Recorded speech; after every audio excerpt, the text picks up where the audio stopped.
اللهم صل على النبي، عليك يا حبيبي يا رسول الله.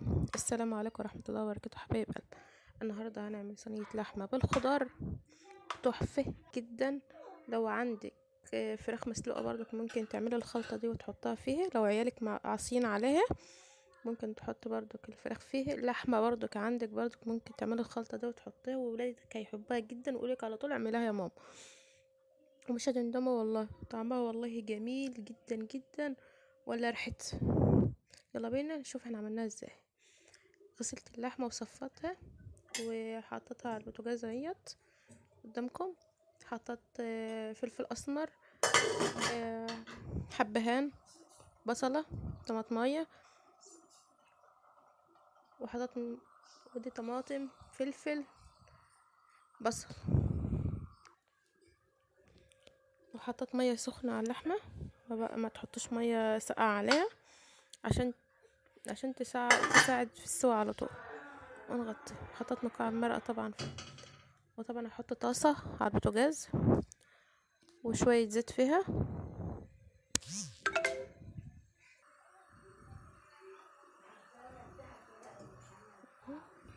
حطيت شويه زيت عشان نحط البصل والفلفل على الزيت،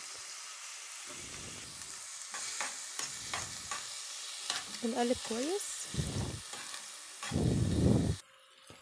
لغايه ما يدبل، ونحط شويه ملح ونقلبه.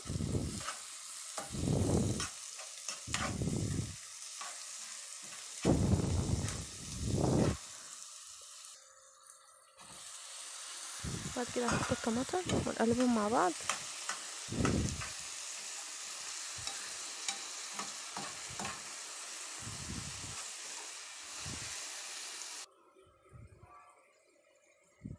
كده هنحط كمون، فلفل اسمر، كزبره ناشفه، اي بهارات عندك حطيها لو انت حابه، بس اللي عندي حطيته. نقلبهم كويس مع بعض، ونحط معلقتين صلصه او معجون طماطم زي ما تحبش.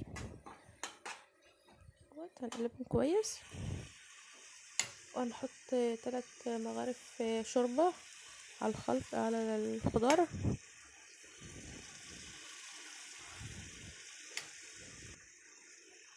بدل ما تحط ميه حط شوربه، انت كده كده عندك الشوربه تحط شوربه. نغطي الحله ونقلب بقى الخلطه دي مع بعض.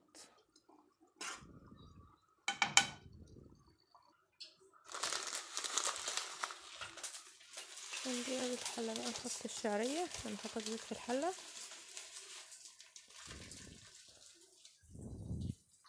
ونقلبها بقى مع بعض اهو. قلبتها،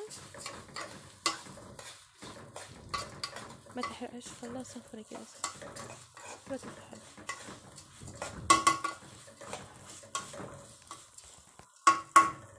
طبعا نقلب كويس.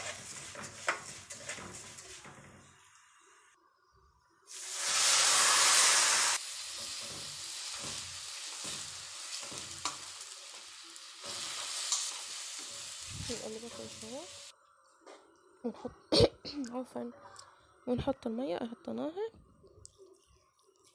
ونحط شويه ملح ونغطي عليها بقى، ونطلع بقى اللحمه من الشوربه. انا كده كده اساسا هي استوت. ده بصله بس بحشها،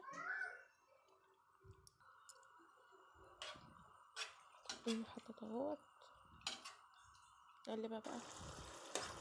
معلش بقى، هو الكهرباء كانت قطعت اساسا في الوقت ده وانا بقلبها، فما جبت الشيبس. جبت صينيه نحطها فيها اهيت.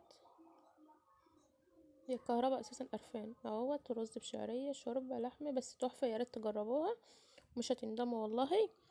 وما تنسونيش بقى باللايك والاشتراك في القناه حبايب قلبي. سلام.